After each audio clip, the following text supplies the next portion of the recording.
Welcome back, everyone. So, talk a little bit about the test off the bat. A couple things that I want to hopefully reassure you about. So we had this, for example, this question, although some talented athletes deserve a trophy, others don't work hard. And this was the symbolization scheme I gave you with this A, blah, blah, blah. So every predicate got A and then something, something. And I hope it was, I yelled out that that should be X. You should stick X in there somewhere. If you wrote A's for those stuff, you'll get the marks, don't worry.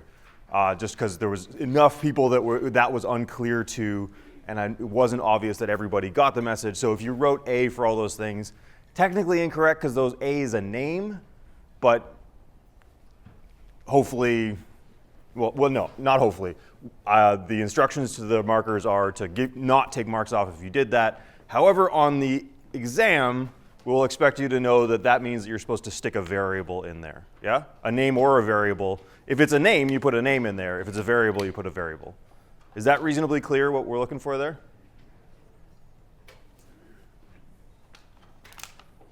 Why don't you just put X? Why don't I just put X? Because it's not always going to be X. Yeah? Okay, okay. Because we're going to, just today, we're going to get into the place where you're going to have to put in X or Y, or maybe X and Y. So that would be even less clear, in my opinion. And this question in particular was, I believe, ambiguous, and a bunch of people asked me about this question. Say, although some talented athletes deserve a trophy, others don't work hard. And we very much meant the others to refer to other talented athletes.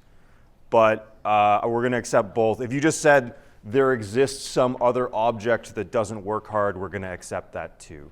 Because that was too ambiguous.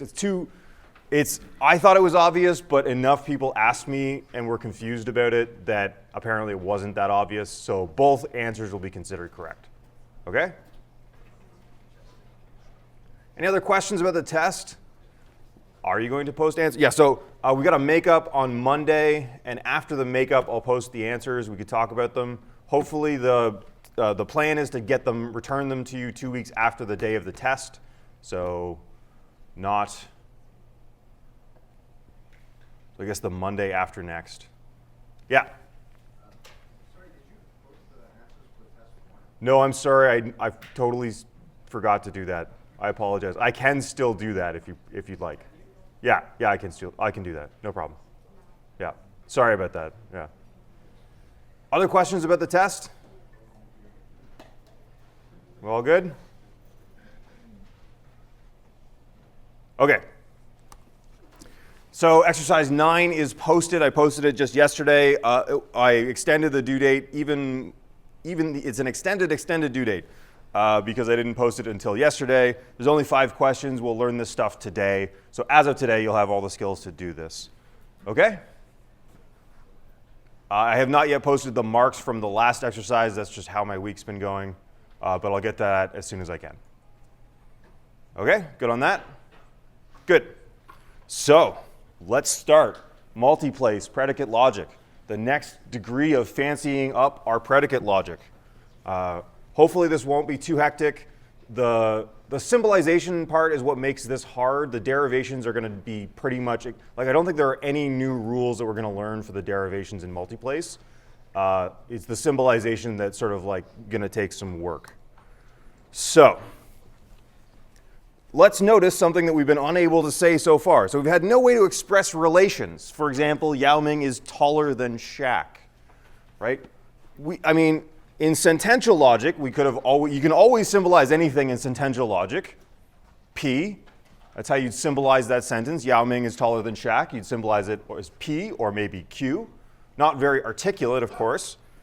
In single place predicate logic, we'd have to do something like the following. We'd have to make a predicate that is T is something is taller than SHAQ.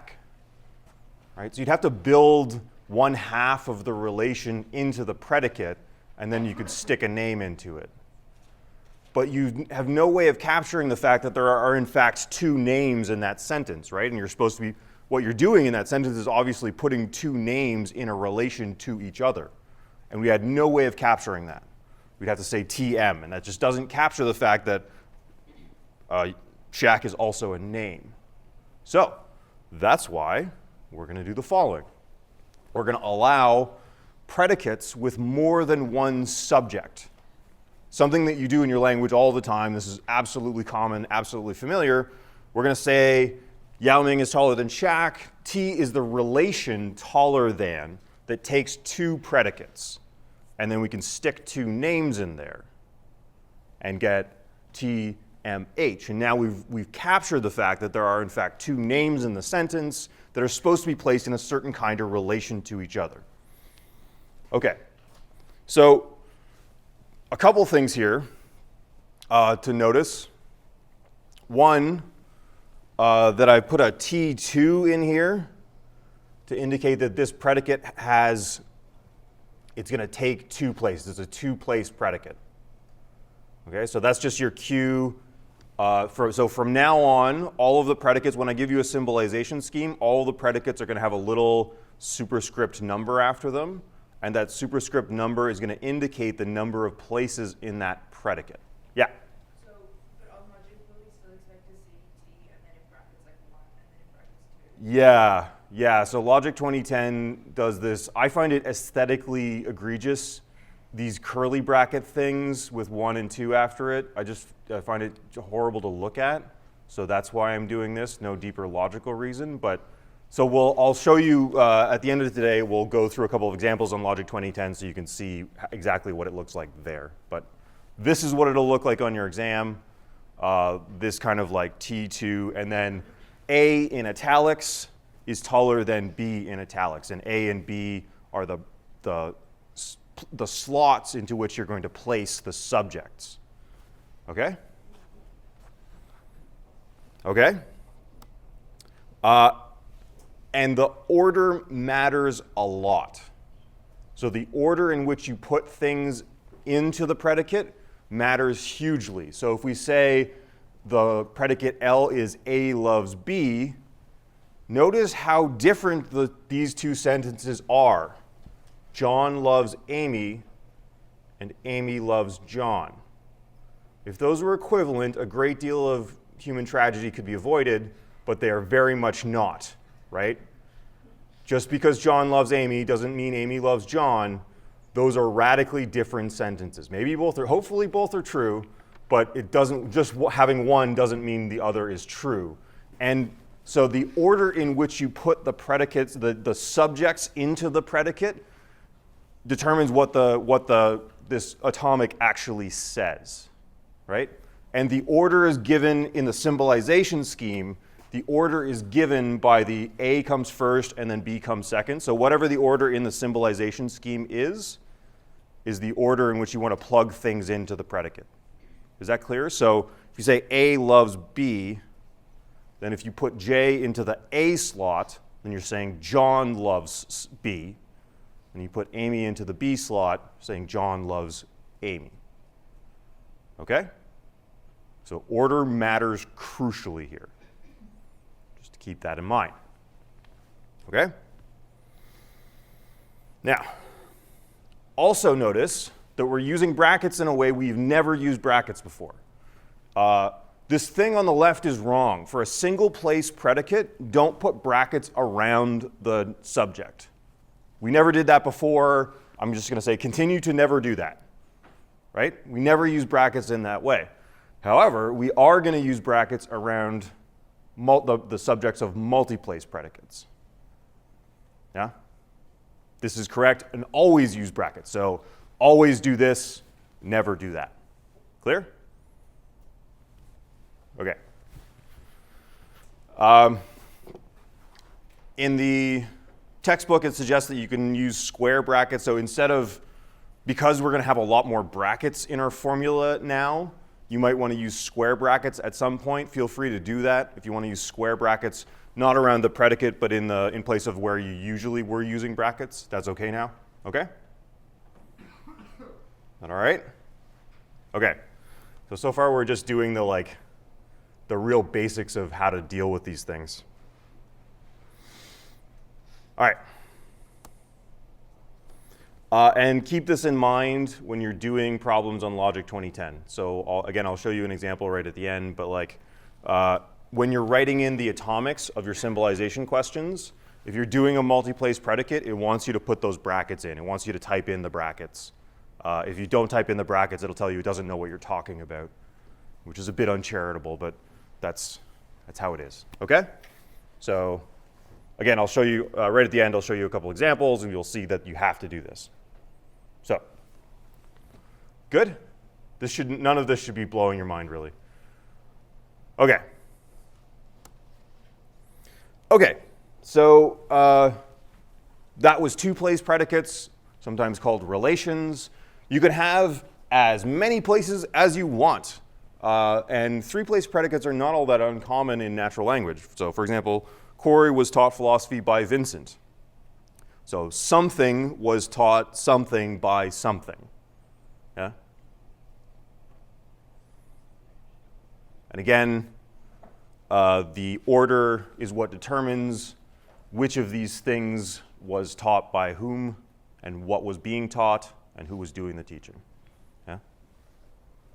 So C, the relation C, something was taught something by something.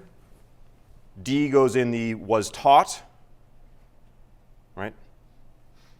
E, philosophy, goes in the slot for B, which is the thing being taught. And F goes in the slot for the person doing the teaching by blank. Is that a true statement? That is a true statement. And it's a sad statement because Vincent Shen recently died. He taught me ancient Chinese philosophy, and he was a wonderful, wonderful man. If you didn't get to take philosophy with him, you missed out because he was a delight. Yeah. Anyway. I think if people knew what was going on in professors' lives, the examples they use would be much more like illuminating and maybe too revealing. Anyway. Okay.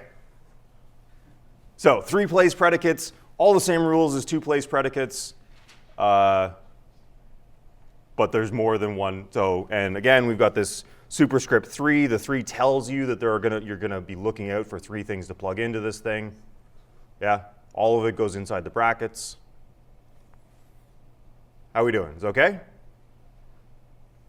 Okay. I'm not going to give you anything more than 3-place predicates. 3 is I feel like 3 is plenty. 3 is enough.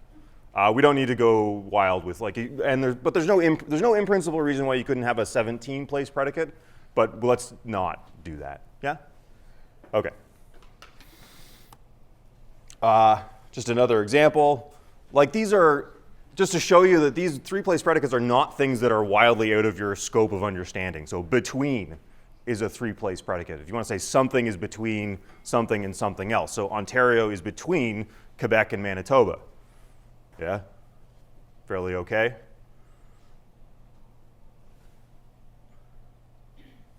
So how would you symbolize this one? Obviously, B is the main predicate, so B bracket something, something, something.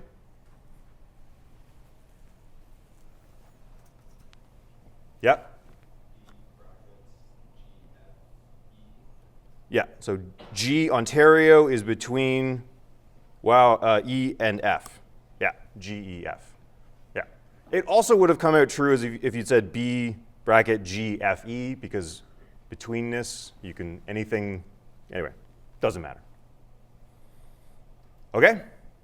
So 3-place predicates, the same rules as 2-place predicates, no big deal.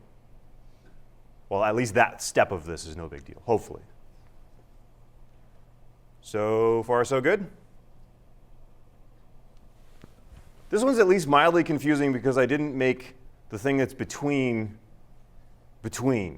in a physical sense. It would have made more sense if I'd said between B. No, I can't make this sentence work. Anyway. Okay. Okay, so now that was just with names. So we've got the basic idea of slotting names into multi-place predicates now. Yeah? You're going to put brackets around the multi-place. The order matters. So far, so good. Now we're going to move on to doing this with quantifiers, which is probably the trickier part of this. So, up till now, we have not really concerned ourselves too much about the order of the quantifiers. hasn't really mattered to us. Now it matters, and now it matters quite a bit. So the way that we're going to read these sentences is from now on going to be determined by the order in which the quantifiers appear in the sentence. So let me show you what I mean.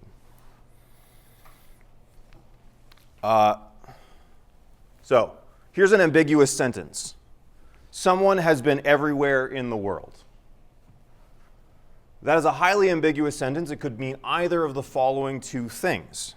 Some specific person, call them Dave, has been to every single place in the entire world.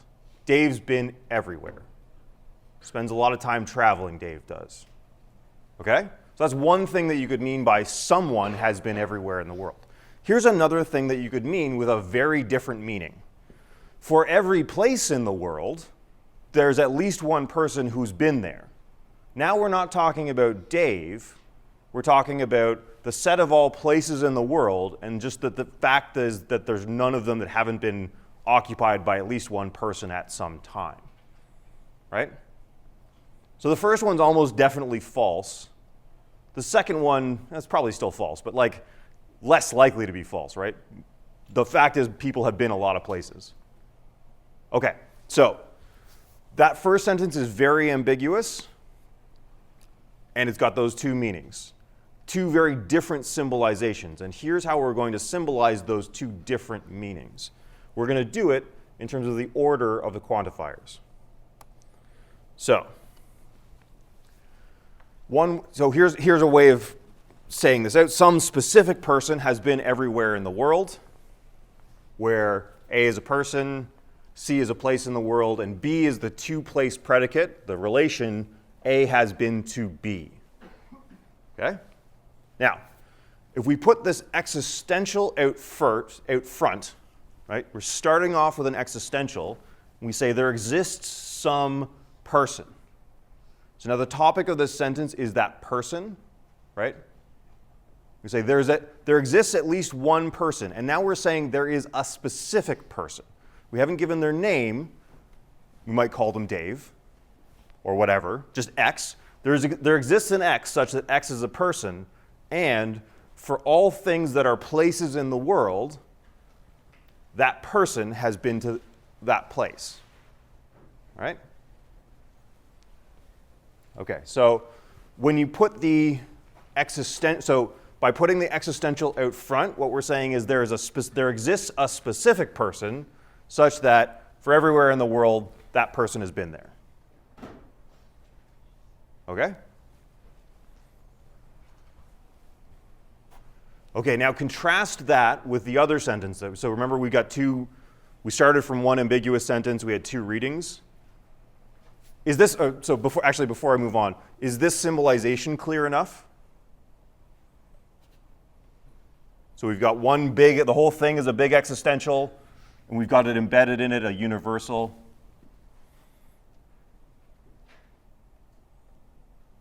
Okay, nobody's objecting. Okay, let me show you the contrast, and hopefully what's going on here will be clear. So for every place in the world, some generic person has been there. So we're no longer talking about a specific person. We're just saying there's at least one person. To symbolize that, you want to put the universal out front and say, of all of the so for all of the things such that they're a place in the world, then there is some generic person, there exists somebody, some random person, and that person has been to that place. Okay? So now we're not talking about a specific person anymore. We're talking about there's at least one person who's been there. So for all the places, there's at least one person who's been there. Okay?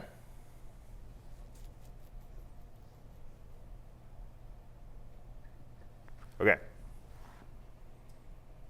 We'll do a few examples of this. So this is sometimes talked about in terms of wide and narrow scope. So the quantifier that has the wide scope that ranges over the whole sentence versus the one that has narrow scope, which is the embedded quantifier. Okay? And in natural language, in ordinary speech, there's very often what's called scope ambiguity. And what we're learning today is the way to disambiguate that. We're figuring out how to clear up what the scope of your quantifiers is. Okay? Okay. So, some dog sniffed every tree. Okay, that has got ambiguous scope. It is not clear how to interpret that sentence. You could interpret it in two very different ways. Either there's a specific dog, there is one dog that has sniffed every single tree in the world. Or, for every tree, there is some generic dog, there is some random dog, there's at least one dog that has sniffed that tree. Okay? And what's ambiguous here is the scope of each quantifier. So there's two quantifiers, and what's unclear in the first sentence there, some dog sniffed every tree, is the relative scope of those two quantifiers. Does there exists a dog quantifier get wide scope, or does the for all trees get wide scope? So here are them both together to show you the two different readings. So some dog sniffed every tree. If I just give you that sentence and this symbolization scheme, both of those are perfectly legitimate ways of symbolizing it, but both of those say very, very different things. Yeah? The first one says, there exists some specific X, there is something, at least one thing, such that that thing is a dog, and for all trees in the world, that specific dog has sniffed that tree. Yeah? So one extremely prolific sniffer has made its way all the way around the world and sniffed all of the trees. Versus, for everything in the world that's a tree, then there exists some generic thing such that it's a dog, and that dog has sniffed that tree. Now the second sentence does not say that there is one dog that's made it all the way around the world. That just says for any tree that you care to pick out in the world, there exists at least one dog that sniffed it. Okay?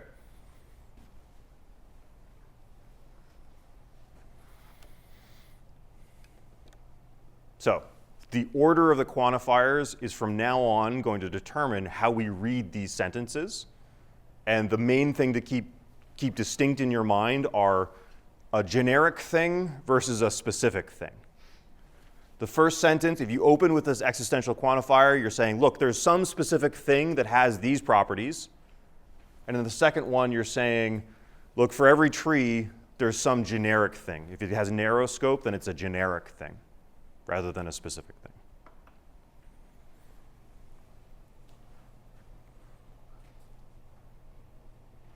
Questions?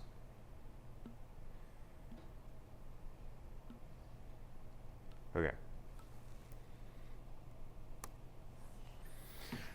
Okay, so sometimes a sentence will give you clues, will give you hints about how you're supposed to deal with this stuff.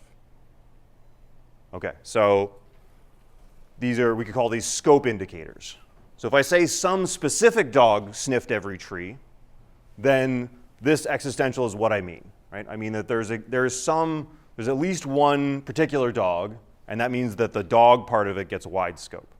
It's a scope indicator. It disambiguates the sentence for us. A certain dog sniffed every tree. Yeah? You're not saying for every tree there's some random dog. You're saying, look, I'm talking about a dog. There's at least one dog with these properties. A certain dog has blah, blah, blah.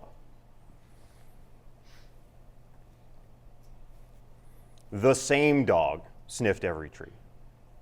Again, that's giving wide scope to the quantifier that talks about the dog.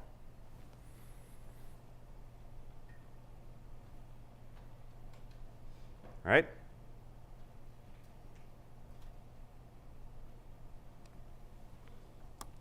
I couldn't think of many scope indicators that operate that say the other. Just some generic dog sniffed every tree would indicate the dog gets narrow scope.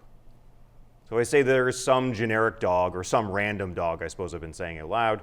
Some random dog sniffed every tree. Probably what I mean is I'm not talking about any particular dog. I'm talking about the set of all trees. They have the property that there's been at least one dog that sniffed them. Yeah?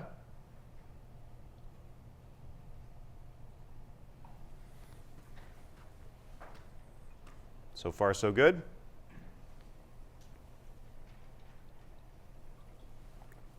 Okay. I'm blasting through my material for today, by the way. This is going very, very quickly. So, in terms of doing this stuff, here's what I would recommend. If I've given you a sentence to symbolize and there's one multi-place predicate, what I'm going to recommend is that you start with that and then figure out the rest of the sentence from there. So let's do an example.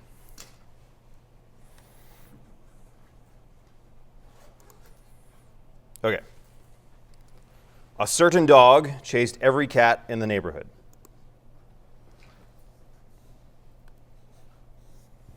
Okay. So that hint I just gave you, we start from the multi-place predicate because things are clearer if you do it that way. It's just easier. So our multi-place predicate, E is something chased something. Yeah? So let's start there. E bracket X chased Y. Okay. Why did I choose X? Why did I choose Y? No reason. The only constraint here is that they need to be different variables. If I use X for both, then what I'm saying is there's some object that chased itself, and that's clearly not the meaning of this sentence, right? There's nothing logically wrong with something standing in a relation to itself. So for example, you could say, I am the same age as myself. That would be like something Corey. So there's nothing logically wrong with having an object in a relation to itself. But in this case, the sentence is clearly saying there's one object that's in a relation to a different object, right? So we need two different variables to deal with this. Okay. So now we know we've got some X where X is the thing chased, right? So X is a cat, and Y is a dog, right? X chased, no, exactly the opposite of that. Okay, something chased something, a dog chased something, so that means that X is a dog, and Y is a cat. Yeah? Okay, now it's just a matter of dealing with the rest of the sentence, filling out the, so you know that there's going to be two quantifiers in this sentence, and it's a matter of figuring out which one gets the wide scope and which one gets the narrow scope. So, if X is a dog and Y is a cat, we want to say a certain dog chased every cat in the neighborhood. So recall a certain something was one of our scope indicators. It said it's got, and that says it gets wide scope, right? So we want to say there's some specific dog. There's a particular dog. There exists at least one dog. So there exists an X, because X is our dog, such that it's a dog and something. Well, now it's just a matter of doing the Y part, right? So we've said something, we're saying there exists a specific dog and for all Y such that, and now we just have to symbolize, so we've got a certain dog, chased is our this thing, so leave that out. Now we just have to symbolize every cat in the neighborhood. We know that our variable is going to be y because that's what we plugged it in here. So I'm going to say if it's a cat and if it's in the neighborhood, then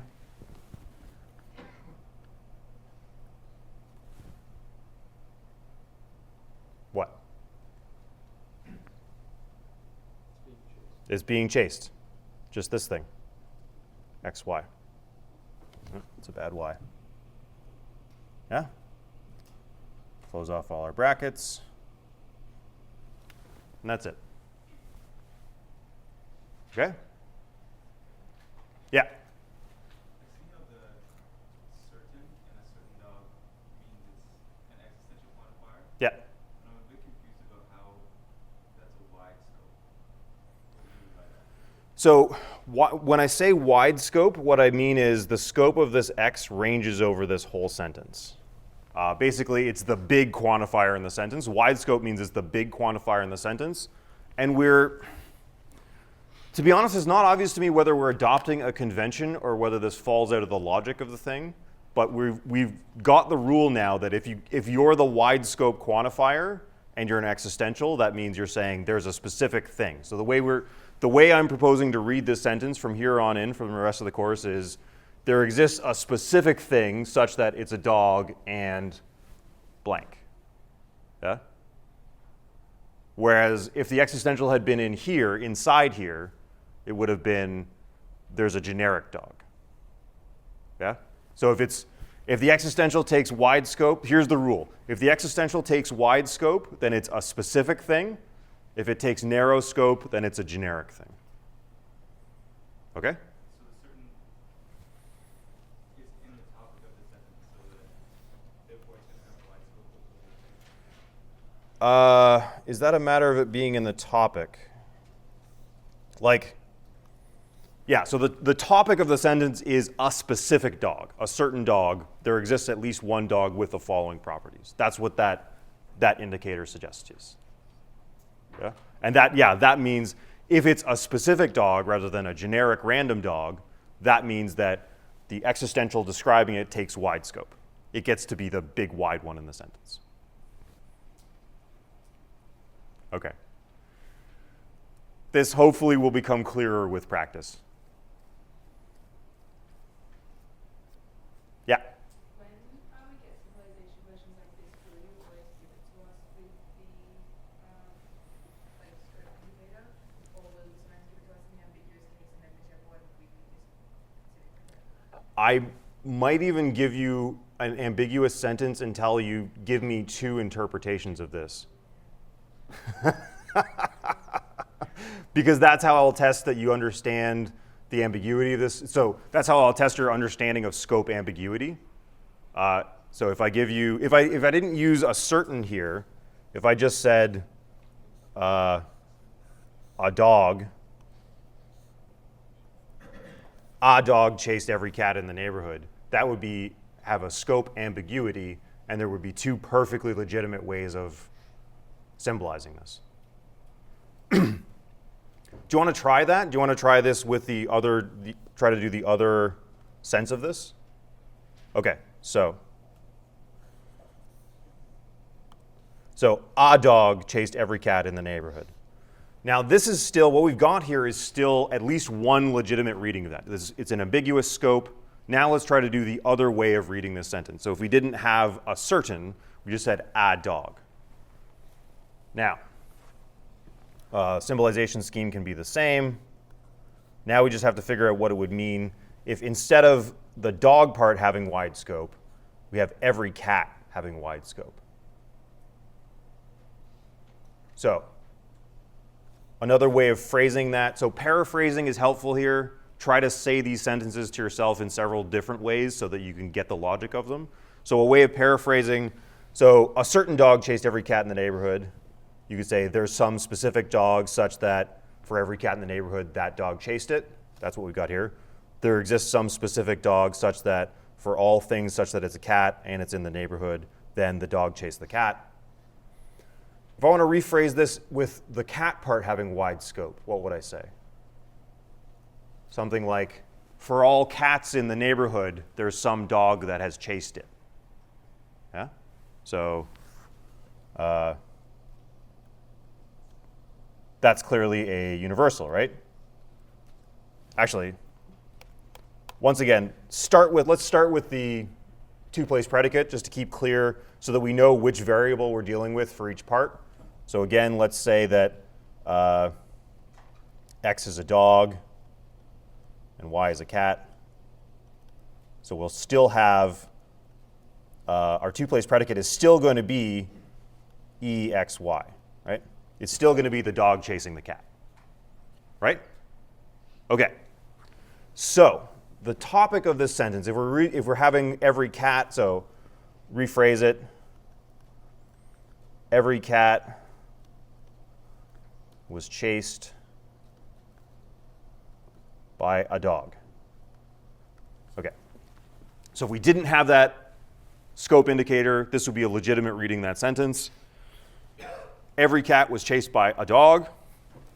So every, that's clearly a universal. And for all, and now you have to think about which variable you're putting in here, right? Because we already decided that our Y is going to refer to our cat and our X is going to refer to our dog, right? So for all cats, for all things Y such that Y is a cat, every cat in the neighborhood. So for all cats, if it's in the neighborhood, then, so now we've got, for all cats in the neighborhood, we just have to symbolize that they were chased by a dog. Yeah? So now we say there exists some X such that X is a dog and this thing. That dog chases our cat. X, Y. Bracket, bracket. Yeah? Yeah. Does it matter how we symbolize that first part where it says if it's a cat, then if it's in the neighborhood, then there exists a dog? Oh. Versus saying if it's a cat and it's in the neighborhood, Yeah. then there exists. Yeah. So this would have been just as good.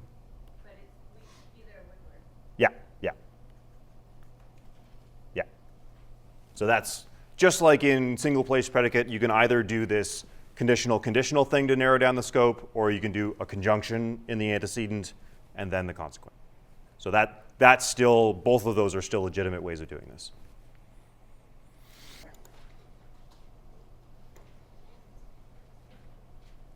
There we go. So everyone loves someone. This is an ambiguous sentence. This is an ambiguous sentence. And the first two symbolization questions are exactly the same sentence, and they want you to symbolize it two different ways. So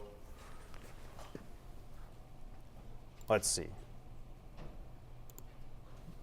We've got G, and look at, oh God, I hate how this looks. So gross. Anyway. Okay, so one way, what's one way of saying this? Yeah. Say it out to me in logic ease. Everything is such that if there's a person, then they love someone. Good. So for all things, so that starts with the universal. For all things X, if that thing is a person, then now what?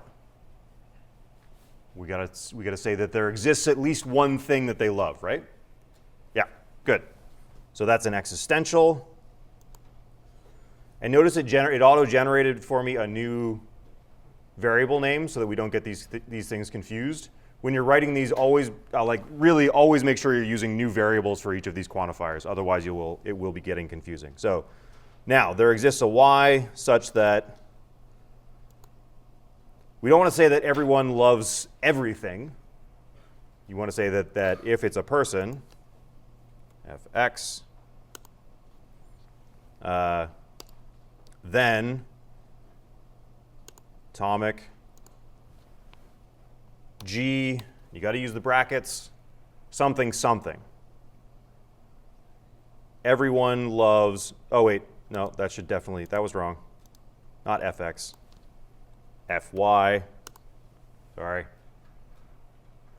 Y is a person, and atomic G, x loves y. Is that right? Tell me I did it right. Hooray. Okay. Good? Good. Now let's do it the other way. Sure, I'll take credit for that. Look, it's the same sentence. Give a distinct non-equivalent answers. Okay, so the first time we said everybody, for all people, there's some generic person that they love. What's another way of interpreting that sentence? Yeah? There's some specific person that everyone loves. Good. Which would be nice. It would be nice to be that person that everybody loves. Everybody wants to be that person. Okay, so in the first one, we used the universal quantifier. The universal had its wide scope. Now we're going to do this opposite, so we're going to use an existential. We're going to say there is some specific person. So this whole thing is going to be an existential. There is some, we're always going to use a conjunction for this. There is some specific person, whoa, easy now,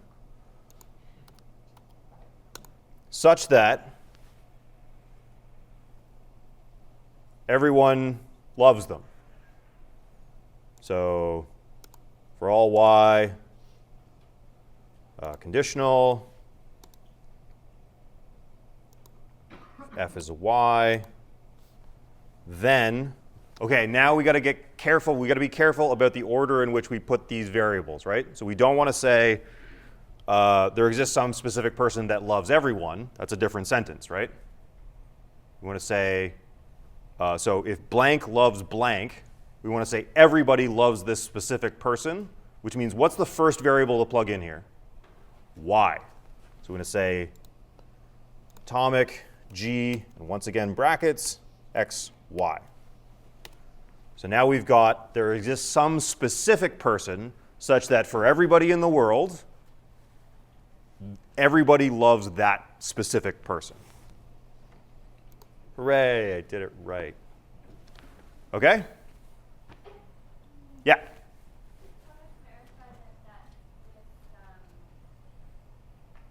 different answers that is about the existential quantifier, it's different from if you were to just rephrase the first interpretation in terms of an existential quantifier. That's right. That's right. So those are making the meaning of those sentences is very different. Their truth conditions are very different.